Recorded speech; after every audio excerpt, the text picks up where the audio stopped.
Hey there, Corey. Hi, hi. Welcome Hey, back. it's great A to see you. big Uh, week, right?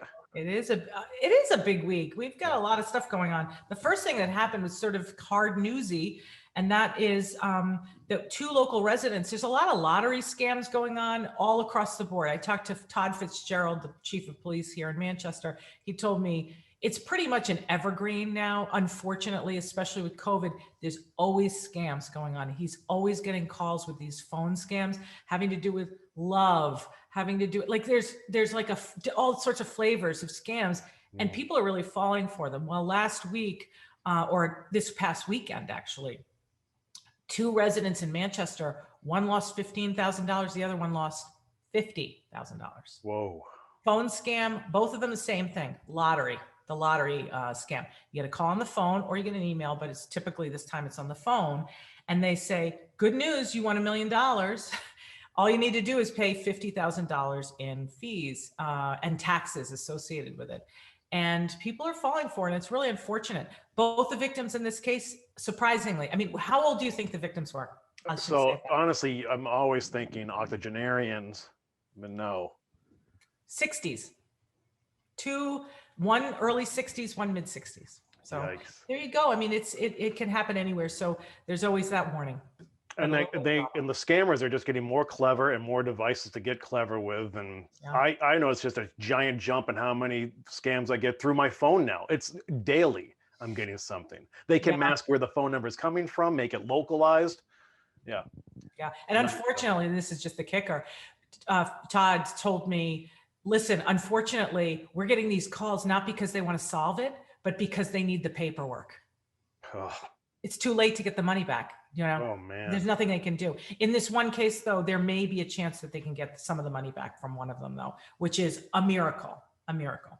Do they have any idea where the money is going? Is it like overseas or? Well, both of them were out west. One of them was in the West Coast, and the other one was sort of like upper Midwest, like Minnesota area. Not that that tells you anything, but except that it's not here, right? Right. And it's not Nigeria. Well, yeah, I know. Have I told you about my nephew, the prince? The prince. I've got $2 million. I just need 200,000 to get it. Yeah.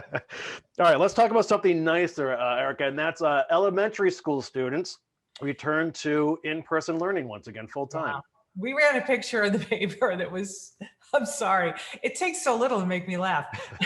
Paul Clark took an amazing picture of all the kids getting out of sort of their first day of full-time back to school at the Manchester Memorial School. And it's got Principal Willis in the background, and it's got a massive, like, it's so perfect, a blow-up rainbow over the whole thing. It's like all happy, and all the kids are there with their masks. They look so cute. And there's this one kid in the back, and he's leaning up against a granite pillar going like this. I was like, what's he thinking? He had 7 months on his own. He can suck this up for a couple months. I mean, my heart went out to him. I was like, oh my God, I don't know who you are, but I love you.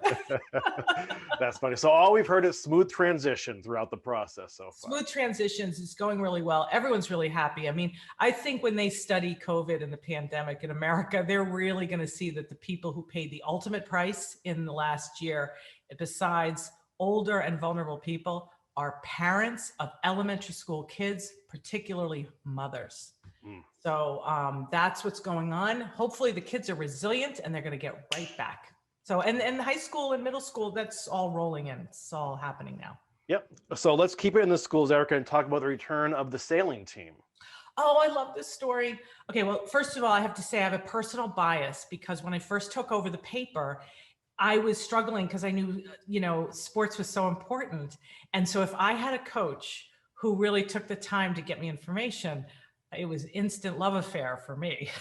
Well, Tony Leggett, Leggett, is the coach of the sailing team, and he's amazing. And think about sailing. How hard is it for me to cover sailing when a race is happening in Newport? You know what I mean? Like, or way up in Maine. So it's really difficult anyway. Tony Leggett did a great back to sailing story. This for their first, they haven't had a race yet, They've only had practice at Tux Point. We got pictures, a great article. The team did not get to do anything last year. So they've been out of it for 2 years. Where, you know, this is first time in 2 years. And the last time he had the team, he had this all-star fantastic team. They had such a great performance. So those kids have turned over. So they've got that, you know, that they've got to make up for, and the fact that they didn't have sail last year. So it's almost like they're coming back, but they've got coach captains, and I've got to read this. It's Lynn Benally and Anna Brzezinski, and they're going to sort of take it up to replace some of the seniors that have sort of, you know, moved on. And Tony is a great coach. And I will tell you this, there's sort of a local star, you know, in the sailing community here in Manchester. Robert Hopkins graduated, I'm going to say Robert graduated in 1977, turned out to be multiple America's Cup sailor administrator. He was the chief operating officer of an America's Cup team. Oh, wow. He's also a U.S. sailing team coach. So he's the real deal. And he said to me that Tony Leggett is a great coach. Huh. I'll have to get some Dennis Conner stories from Mr. Hopkins then. He's got to have Please, a few. not Dennis Conner. No excuse to lose. Great stuff. All right. And lastly, Erika, let's talk about a Microgreens upstart. Yeah, you know, this is kind of a nice story. I got a call from Bob Doyle of Manchester, let's say 6-8 weeks ago. And he said, you know, I'm doing this really great stuff. You know, I'd love you to check it out. He's a farmer where all it is indoor, and it's microgreens. So everything is miniature and it's hydroponic. And it's a great story because he created this during COVID. It was something he just decided to do. And he's a real true believer in microgreens and their nutritional value. And there's all different types. And, you know, he really is into it. And they're delicious and they're really nutritious. And so we did this beautiful story. And it's beautiful because the images of microgreens are just so gorgeous. So we did a great story. And he's, I mean, an upstart, he's already doing really well. Apparently he's got his product in local restaurants. They love it. Tono carries him, and Allie's Beach Street Cafe. Yeah. So go Bob. There you go. Great stuff as always, Erika. Get the cricket, folks. Have a great weekend. All righty. Bye.